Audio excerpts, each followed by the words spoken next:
Oitavo ano do Colégio Liceu. O meu muito boa tarde agora. Nós tivemos uma aula bem bacana na parte da manhã e falamos um pouco sobre a Era Napoleônica, né? Que nós aprendemos que foi dividida em 3 fases. E eu quero aproveitar esse momento de 15 minutinhos para dar alguns outros detalhes que não nos foi possível falar no período da manhã, ok?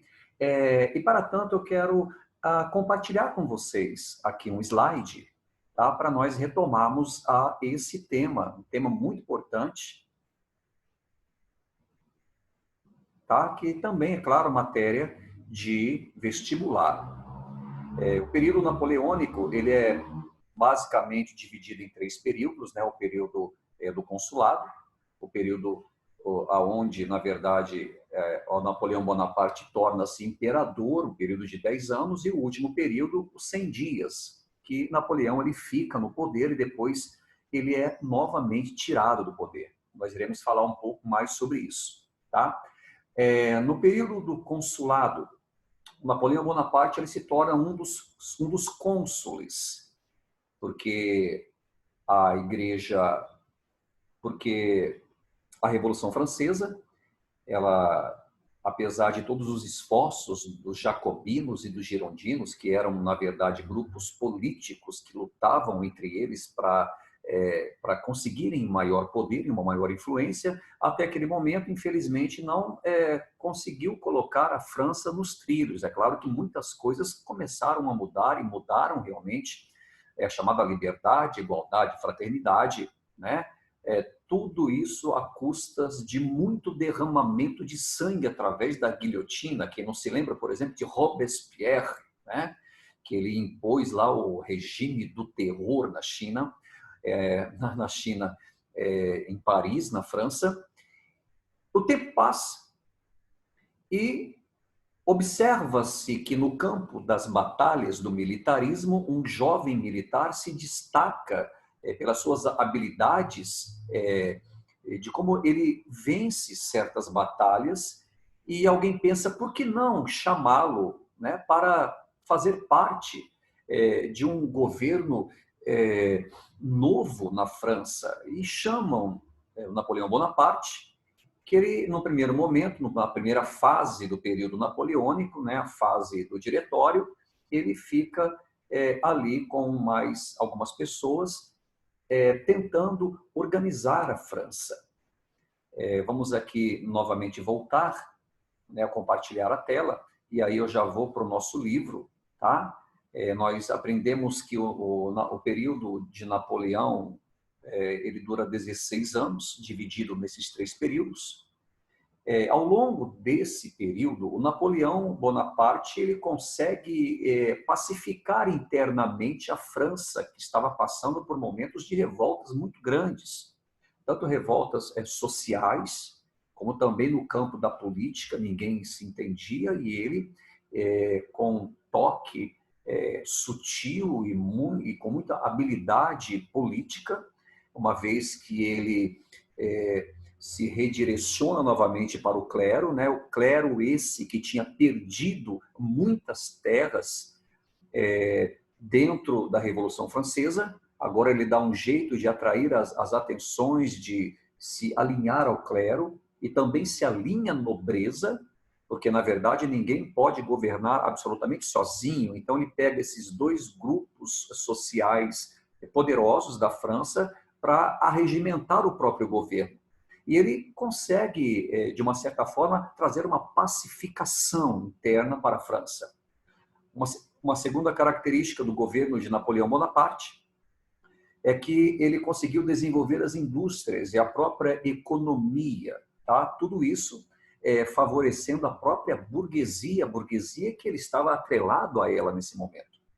E também nós não podemos esquecer que havia um desejo, e esse desejo se torna realidade, de Napoleão Bonaparte ele querer e ele conseguir conquistar outros territórios na Europa, tá?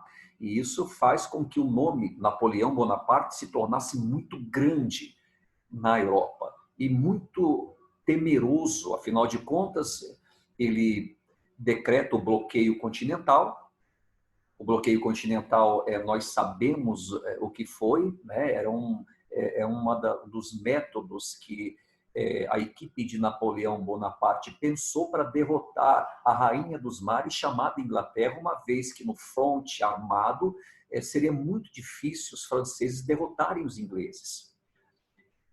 Pensaram nessa possibilidade, colocaram em prática, impuseram um bloqueio continental na ilha britânica, de modo que navios que estavam ali não poderiam naufragar, não poderiam trafegar nos mares, e os outros navios de outros países também não poderiam comercializar.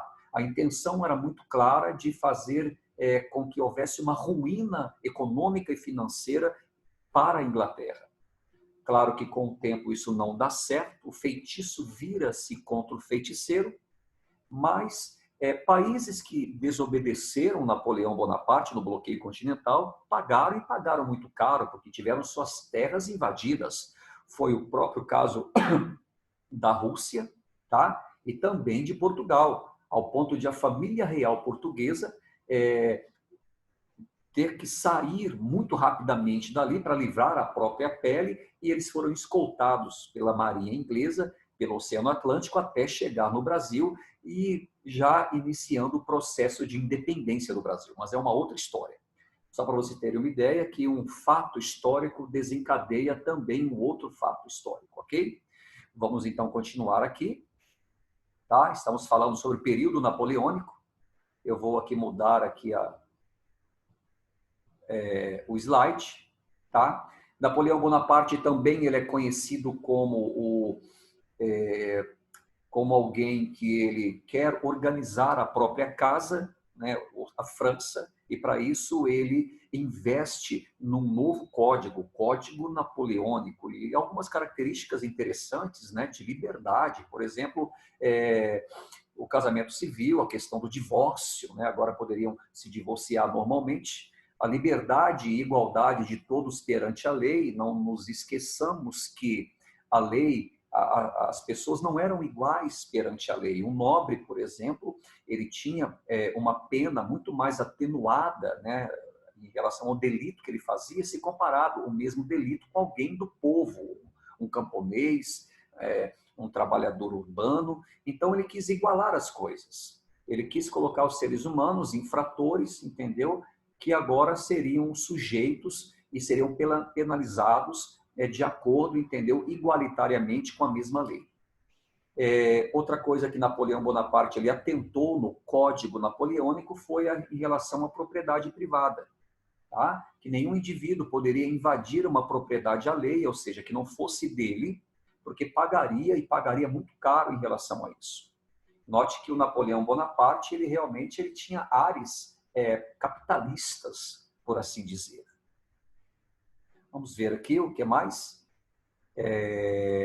Algumas coisas mais importantes. Eu já falei do bloqueio continental. Dentro da história do bloqueio continental, há a fuga da família real portuguesa para o Brasil, como também já foi dito. Tá? Eu quero voltar ao livro agora também, que tem algumas questões importantes aqui no livro para nós falarmos. Estou compartilhando o livro aqui com vocês, só um momentinho. Prontinho, tá? Vamos lá?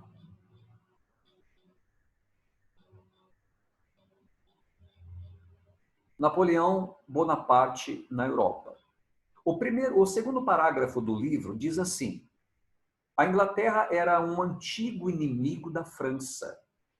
E nesse período, ambos os países disputavam entre si a influência sobre a Europa. Aos ingleses, com suas poderosas indústrias e marinha de guerra, interessava combater a expansão francesa que ameaçava o mercado consumidor de outros produtos ingleses na Europa. Ou seja, aí estava o motivo das desavenças entre franceses e ingleses. Dois países proeminentes, dois países que realmente estavam se destacando em muito no cenário europeu, mas que existia uma disputa comercial entre eles, tá? De eles conseguirem por exemplo, mais territórios para domínio colonial. Naquele tempo, tanto a Inglaterra quanto Portugal existiam várias colônias sendo dominadas por eles. Então, havia, na verdade, uma disputa territorial, uma disputa em termos de colonização, tá? E uma disputa também de influência política e influência comercial em todo o mundo. Daí, as desavenças entre um país que era uma potência na época e em relação ao outro país que também era uma potência na época.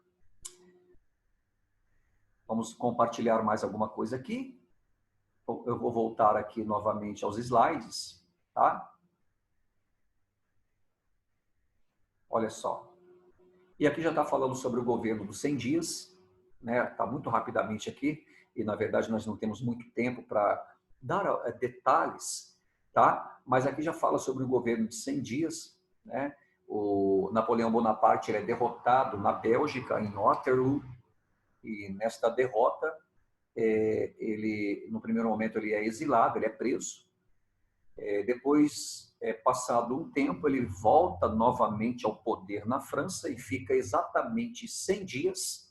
E durante esses 100 dias, há uma reviravolta, os países se unem e novamente combatem contra Napoleão, contra a França, e vencem essa batalha mais uma vez e o exilam na ilha de Santa Helena, onde ele morre em 1821, e assim termina a história de Napoleão Bonaparte. Tá?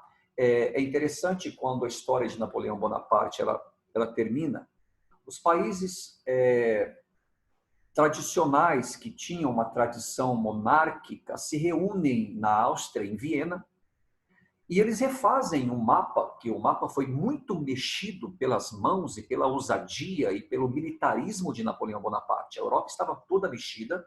Então, nesse congresso de Viena, os representantes de muitos países estavam ali, primeiro para refazer o mapa europeu, para retornar, para devolver as terras que muitos países tinham perdido, tá? E também tinha um sentido também de dar o equilíbrio, tá? Um equilíbrio armamentístico na Europa. Queriam restaurar, na verdade, o antigo regime, ou seja, a figura dos monarcas absolutistas. Então, o Congresso de Viena ele tinha esse sentido. Aqui é um mapa, tá? No período napoleônico. E eu quero já ficar por aqui, agradecendo muito a atenção de vocês. Meu muito obrigado e nós voltaremos em breve, se Deus quiser. Obrigado.